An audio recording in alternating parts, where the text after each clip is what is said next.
नमस्कार दोस्तों, स्वागत है आपका राजहंस कैरियर प्राइवेट लिमिटेड के ऑफिशियल यूट्यूब चैनल पर। मैं हूं शशधर पांडे और आज हम यहां पर देखने जा रहे हैं इतिहास के कुछ महत्वपूर्ण प्रश्न। तो आइए शुरू करते हैं आज के प्रश्नों से। सबसे पहला प्रश्न है वराहमिहिर थे। तो यहां पर पूछा जा रहा है कि वराहमिहिर क्या थे। तो 4 ऑप्शन दिया गया है, आपको बताना है कि इन 4 ऑप्शन में से वो कौन सा सही उत्तर है जो यहां पर आपसे पूछा जा रहा है। तो पहला ऑप्शन है क्या, एक एस्ट्रोनॉट, दूसरा एक वैज्ञानिक, तीसरा एक चिकित्सक, चौथा ऑप्शन है एक प्राचीन खगोलविद।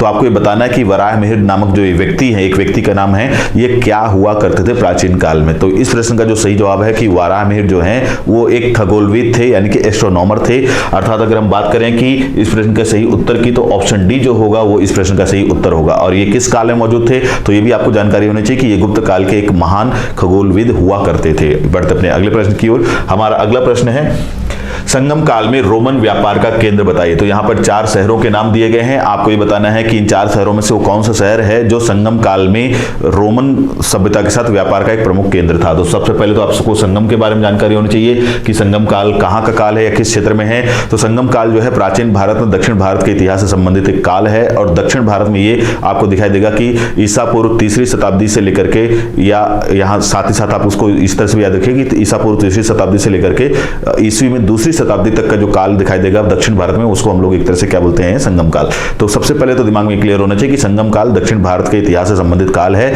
और इसमें आपको 3 राजवंशों के बारे में जानकारी मिलती है, चोल, चेर और पांड। तो दक्षिण भारत के 3 राजवंश, चोल वंश, चेर वंश और पांड वंश के शासन काल से जुड़ा एक काल हमें दिखाई देता है दक्षिण भारत में, जिसको हम लोग बोलते हैं क्या, संगम काल। अब वहां से प्रश्न पूछा गया है कि संगम काल में रोमन व्यापार का केंद्र बताइए। तो भारत में संगम काल में इन चारों में से कौन सा शहर है जहां से रोमन सभ्यता को, प्राचीन रोम सभ्यता को, जो कि यूरोप की एक महान सभ्यता है, उसके साथ व्यापारिक संबंध बने हुए थे, वही उसी के बारे में पूछा जा रहा है। तो रोमन व्यापार का एक केंद्र कौन सा है, मदुरै, अरिकमेडु, पूंपहार या मुसरी। तो याद रखना होगा आपको, इस प्रश्न का जो सही जवाब है वो है अरिकमेडु नामक स्थान। अरिकमेडु जो है यहाँ पर ऑप्शन अगर देखें तो ऑप्शन बी में दिया हुआ है अरिकमेडु। अरिकमेडु वो स्थान है जो कि पौंडीचेरी में है, तमिलनाडु पौंडीचेरी में, और यहां से खुदाई में इस बात के प्रमाण मिले हैं कि इस जगह से प्राचीन काल में रोम के साथ व्यापार किया जाता था। तो ये आपके लिए महत्वपूर्ण साबित हो सकता है किसी भी एग्जाम में। बढ़ते हैं अगले प्रश्न की ओर। हमारा अगला प्रश्न है चोल वंश भारत के किस भाग में शासन करता था। 4 ऑप्शन है, पूर्व, पश्चिम, उत्तर और दक्षिण। अभी इसके पहले वाले प्रश्न में मैंने इसका जवाब एक तरह से बता ही दिया है कि चोल वंश जो है संगम काल का एक प्रमुख वंश है और संगम काल के 3 वंशों में से एक वंश ये दिखाई देता है। बाकी कौन से हैं, चेर और पांड। तो क्योंकि चोल वंश और इसके साथ ही साथ इसके पहले वाले प्रश्न में दक्षिण संगम वंश के बारे में बताया, संगम काल के बारे में बताया था, तो संगम काल और उसी से जुड़ा है आपका चोल वंश। तो याद रखना होगा कि संगम काल अगर दक्षिण का है तो चोल वंश भी आपको कहां पे दिखाई देगा, शासन करता हुआ दक्षिण भारत में ही शासन करता हुआ दिखाई देगा। तो बढ़ते हैं अपने अगले प्रश्न की ओर। हमारा अगला प्रश्न है कि राष्ट्रकूटों की प्रारंभिक राजधानी निम्नलिखित में से कौन सी थी। तो यहाँ पर प्रश्न पूछा जा रहा है राष्ट्रकूटों के बारे में। तो राष्ट्रकूटों के बारे में आपको जानकारी होना चाहिए कि राष्ट्रकूट जो वंश है वो मध्यकालीन भारतीय इतिहास का एक वंश दिखाई देता है और इसमें आपको दिखाई देगा कि ये जो वंश है ये मध्य भारत और दक्षिण भारत के कुछ हिस्सों पर शासन करता था और इनकी जो मुख्य राजधानी हुई है बाद में, जो इसको इन्होंने मुख्य राजधानी के रूप में विकसित किया था जिस शहर को, वो था प्रतिष्ठान या पैठान। लेकिन यहाँ पर प्रश्न पूछा जा रहा है कि इनकी प्रारंभिक राजधानी कौन सी थी इन 4 दिए गए ऑप्शन में से। तो अगर 4 ऑप्शंस की बात करें तो पहला ऑप्शन है सोपारा, दूसरा एलोरा, तीसरा वातापी और चौथा है अजंता। तो इन चारों में से जो इनकी प्रारंभिक राजधानी हमें दिखाई देती है वो है एलोरा। एलोरा जो कि महाराष्ट्र में स्थित है और एक बहुत ही प्रसिद्ध पर्यटन स्थल है, वही इनकी प्रारंभिक राजधानी थी। किसकी, राष्ट्रकूटों की। तो इस प्रश्न का जो सही जवाब है वो है एलोरा। किसकी राजधानी थी प्रारंभिक, तो राष्ट्रकूट वंश के शासकों की। बढ़ते अपने अगले प्रश्न की ओर। हमारा अगला प्रश्न है महाबलीपुरम के सप्त पैगोडा किसके द्वारा संरक्षित कला के साक्षी हैं। तो ये महाबलीपुरम के बारे में पूछा गया है। महाबलीपुरम जो है ये आपको पता होना चाहिए कि वर्तमान में तमिलनाडु में स्थित है ये मंदिर। अब वहां पर कौन से मंदिर की बात की जा रही है, तो सप्त पैगोडा। सप्त पैगोडा में मतलब है कि यहाँ पर 7 अलग अलग रथ के रूप में मंदिर बने हुए हैं। इनको रथ मंदिर भी बोलते हैं, इनको शोर टेम्पल भी, मतलब तट मंदिर, शोर मतलब तट मंदिर भी कहा जाता है। तो रथ मंदिर, तट मंदिर, शोर टेम्पल सब यही है। कहां पर है, तमिलनाडु के महाबलीपुरम में। अब आपको ये पूछा गया है इस प्रश्न में कि ये जो सप्त पैगोडा के जो मंदिर हैं इन 4 वंशों में से किस वंश के शासकों ने इनका निर्माण करवाया था, पल्लव, पांड, चोल और चेर। तो याद रखेंगे कि इस वंश के, इस मंदिर का निर्माण या ये मंदिर जो समूह है, यहाँ पे 7 रथ मंदिर जो बने हैं, इन मंदिरों का निर्माण करवाने वाले प्रसिद्ध वंश के जो शासक हैं वो है पल्लव। तो पल्लव वंश के शासकों ने ही इस मंदिर का निर्माण कराया था। तो इस प्रश्न का सही उत्तर है ऑप्शन ए, पल्लव वंश। बढ़ते अपने अगले प्रश्न की ओर। हमारा अगला प्रश्न है धर्मराज रथ स्मारक कहाँ स्थित है। तो किसके बारे में पूछा जा रहा है, धर्मराज रथ। तो धर्मराज रथ एक मंदिर है, याद रखेंगे क्या है, ये एक मंदिर है और पूछा जा रहा है कि कहां पर स्थित है। तो अभी जैसे पिछले प्रश्न में मैंने सप्त पैगोडा की बात की और मैंने बताया कि इन सप्त पैगोडा को रथ मंदिर भी कहा जाता है। उन्हीं रथ मंदिरों में से 7 रथ मंदिरों में से एक रथ मंदिर का नाम है धर्मराज रथ। तो ये ध्यान रखेंगे, धर्मराज युधिष्ठिर के नाम पर रखा गया है धर्मराज रथ। अब क्योंकि मैंने बताया कि वो उसी से जुड़ा हुआ, तो इस प्रश्न का भी सही आंसर क्या होगा, महाबलीपुरम। ध्यान रखेंगे क्या होगा सही उत्तर, महाबलीपुरम। तो ये ध्यान रखना है कि धर्मराज रथ जो है वो महाबलीपुरम में स्थित सप्त पैगोडा या 7 रथ मंदिरों में से ही एक रथ मंदिर में शामिल होता है या शामिल किया जाता है। बढ़ते अपने अगले प्रश्न की ओर। हमारा अगला प्रश्न है 13वीं शताब्दी में राजस्थान के माउंट आबू में प्रसिद्ध दिलवाड़ा मंदिर किसने बनवाया था। तो बहुत ही महत्वपूर्ण है, आपको याद रखना होगा कि कौन सी शताब्दी में बना है मंदिर, तो 13वीं शताब्दी में बना है। कहां पर स्थित है ये मंदिर, तो राजस्थान में स्थित है। कौन सी पहाड़ी पर स्थित है, तो माउंट आबू पहाड़ी पर स्थित है। और माउंट आबू किस जगह पर है, मतलब ये मेन इसकी मुख्य पहाड़ी कौन सी है, तो माउंट आबू जो श्रृंखला है या माउंट आबू जो पहाड़ी है ये आपके अरावली पर्वत श्रृंखला का हिस्सा है। तो अरावली जो पहाड़ियां हैं या अरावली जो पर्वत श्रृंखला है उसी में आपको एक चोटी दिखाई देती है माउंट आबू, और उसी माउंट आबू नामक जगह में एक प्रसिद्ध मंदिर है जिसका नाम है दिलवाड़ा मंदिर। और ये भी ध्यान रखेंगे कि ये जो मंदिर है वो किसको समर्पित है, कौन से धर्म को, तो जैन धर्म को। तो दिलवाड़ा में ये जो मंदिर बना हुआ है जैन धर्म के लोगों को समर्पित है। ये उनका एक तरह का बहुत ही प्रसिद्ध पर्यटन और तीर्थ स्थल माना जाता है। और इसकी खास बात यह है कि ये सफेद संगमरमर से बना हुआ है। किससे बना हुआ है, सफेद संगमरमर। तो ये कुछ बातें आपको और ध्यान में रखना चाहिए।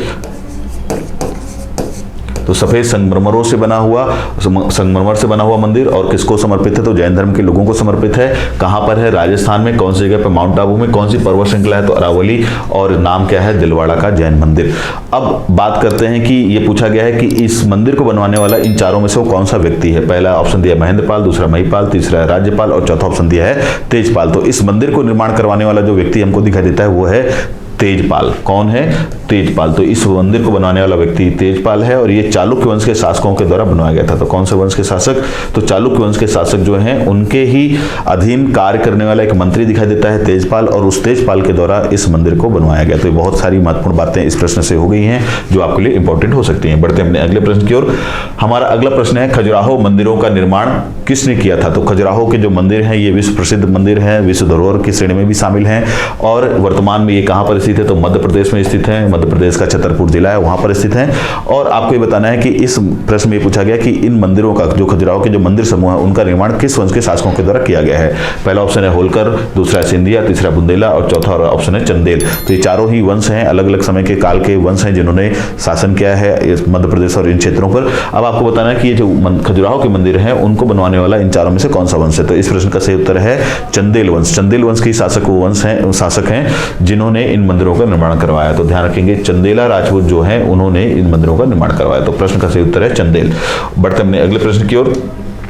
किसके शासनकाल में वेनसांग भारत आया था। तो किसके बारे में प्रश्न पूछा गया है, ध्यान देंगे। वेनसांग के बारे में प्रश्न पूछा गया है। कौन है वेनसांग, सबसे पहले तो ये जान लीजिएगा कि ये प्रसिद्ध चीनी बौद्ध यात्री है। चीन से आया हुआ एक बौद्ध यात्री है और चीन से भारत आने वाला ये दूसरा प्रसिद्ध बौद्ध यात्री है।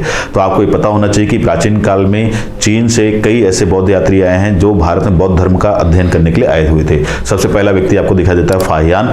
लेकिन यहाँ पे प्रश्न पूछा गया है कि वेनसांग किसके शासनकाल में आया था और ये दूसरा चीनी व्यक्ति था। तो 4 ऑप्शन दिए गए, पहला चंद्रगुप्त द्वितीय, दूसरा हर्षवर्धन, तीसरा समुद्रगुप्त और चौथा है राज्यवर्धन। तो इस प्रश्न का जो सही जवाब है वो है हर्षवर्धन। वर्धन वंश का या पुष्यभूति वंश का शासक हर्षवर्धन जो है उसी के शासनकाल में हमको दूसरा चीनी बौद्ध यात्री वेनसांग भारत आता हुआ दिखाई देता है। और इसने भारत में 4-5 साल रहा भी है और यहाँ पे रहकर इसने एक बहुत ही अच्छी पुस्तक या एक बहुत ही प्रसिद्ध पुस्तक की रचना भी की है।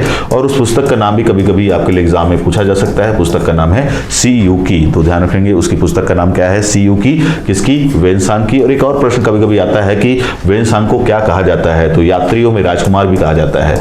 जितने भी यात्री आए थे तो उन यात्रियों में राजकुमार की संज्ञा किसे दी गई है, यात्रियों में राजकुमार किसे कहा गया, तो वो है कौन, आपका वेनसांग। तो इसको इसके गुणों के आधार पर यात्रियों में राजकुमार कहा गया है। उसकी एक पुस्तक मिलती है सीयू की। अब इस प्रश्न का जो सही जवाब है वो मैंने बताया ही कि किसके शासनकाल में आया था, तो हर्षवर्धन, यानी कि ऑप्शन बी इस प्रश्न का सही उत्तर है। बढ़ते अपने अगले प्रश्न की ओर। हमारा अगला प्रश्न है निम्नलिखित में से किसने 618 मतलब 18 ईस्वी में 618 ईस्वी में हर्षवर्धन को हराया था। तो यहाँ पर किसके बारे में बोला गया है, हर्षवर्धन के बारे में प्रश्न पूछा गया है कि उसको हराने वाला व्यक्ति इनमें से कौन सा है। पहला ऑप्शन है पुलकेशिन द्वितीय, दूसरा है चंद्रगुप्त प्रथम, तीसरा सिकंदर और चौथा है पुष्यमित्र। तो 4 ऑप्शन है पुलकेशिन द्वितीय, चंद्रगुप्त प्रथम, सिकंदर और पुष्यमित्र।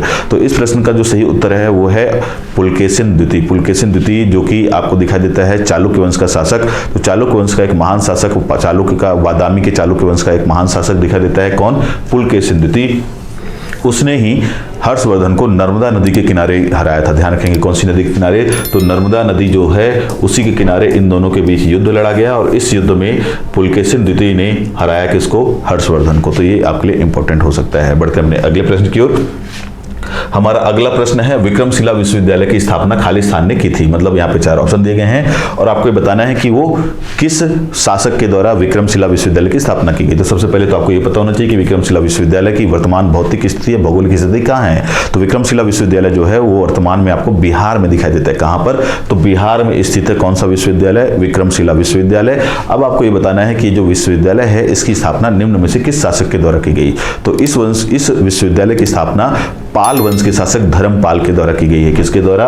धर्मपाल इस प्रश्न का सही उत्तर है, यानी कि ऑप्शन सी इस प्रश्न का सही उत्तर है। बढ़ते अपने अगले प्रश्न की ओर। प्रश्न है हमारा कि 738 ईस्वी में अरबों को पराजित किया था। तो यहाँ पर 4 वंशों के नाम दिए हैं।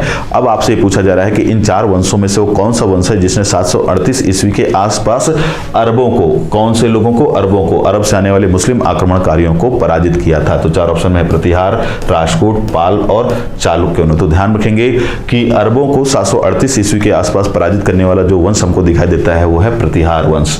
ऑप्शन ए इस प्रश्न का सही उत्तर है। प्रतिहारों ने अरबों को पराजित किया था 738 ईस्वी के आसपास। बढ़ते हैं अपने अगले प्रश्न की ओर।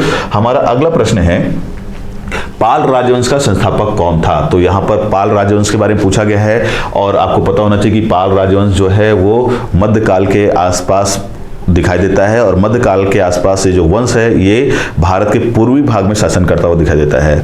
तो ध्यान रखेंगे कि कभी कभी ये भी प्रश्न आता है कि पाल राजवंश का शासन क्षेत्र भारत के किस हिस्से में था। तो भारत के पूर्वी हिस्से यानी पूर्वी भाग जो आज बंगाल और उसके आसपास का क्षेत्र, बंगाल बिहार के आसपास का क्षेत्र, उसी क्षेत्र में पाल राजवंश कभी शासन किया करता था और उसी के बारे में प्रश्न पूछा गया है कि इस वंश की स्थापना किस व्यक्ति के द्वारा की गई थी। तो 4 ऑप्शन दिए गए हैं। पहला धर्मपाल, दूसरा गोपाल, तीसरा रामपाल और चौथा है महिपाल। तो इस वंश का जो संस्थापक हमको दिखाई देता है वो है कौन? गोपाल। तो इस प्रश्न का सही उत्तर है गोपाल, अर्थात ऑप्शन बी जो है वो इस प्रश्न का सही उत्तर है। बढ़ते हैं अपने अगले प्रश्न की ओर।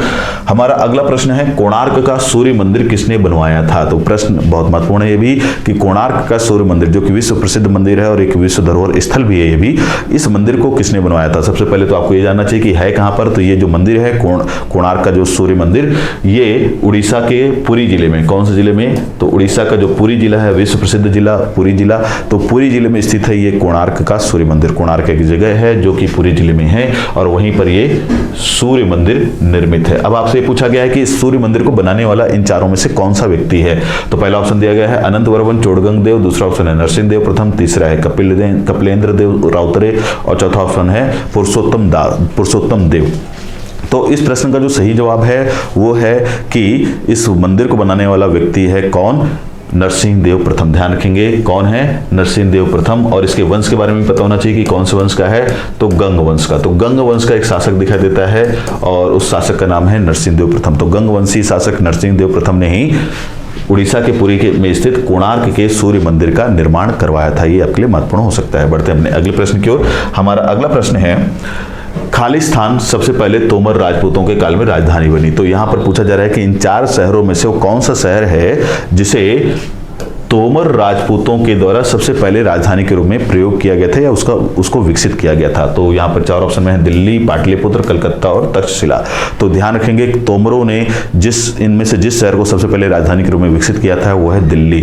तो दिल्ली जो कि बाद में मुगल काल, सल्तनत काल, मुगल काल और वर्तमान में भारत की राजधानी है, इसको बतौर राजधानी सबसे पहले प्रयोग करने वाले जो शासक दिखाई देते हैं वो हैं तोमर वंश के राजपूत शासक। कौन से वंश के? तो तोमर वंश के राजपूत शासकों ने ही दिल्ली शहर को सबसे पहले राजधानी के रूप में प्रयोग किया था, जिसके बाद ये आज भी दिल्ली जो है राजधानी के रूप में हमको प्रयोग होती हुई दिखाई देती है। तो याद रखेंगे इस प्रश्न का सही जवाब क्या है? Option A Delhi. तो ये जो आज अभी ये सारे प्रश्न आपने देखे हैं सारे ही बड़े ही महत्वपूर्ण प्रश्न हैं और किसी न किसी एग्जाम में कभी न कभी आ चुके हैं या आते रहते हैं। तो अगले एग्जाम के लिए आप जरूर से ध्यान रखें। आज के इस वीडियो में केवल इतना ही, मिलते हैं अपने अगले वीडियो में, तब तक के लिए धन्यवाद।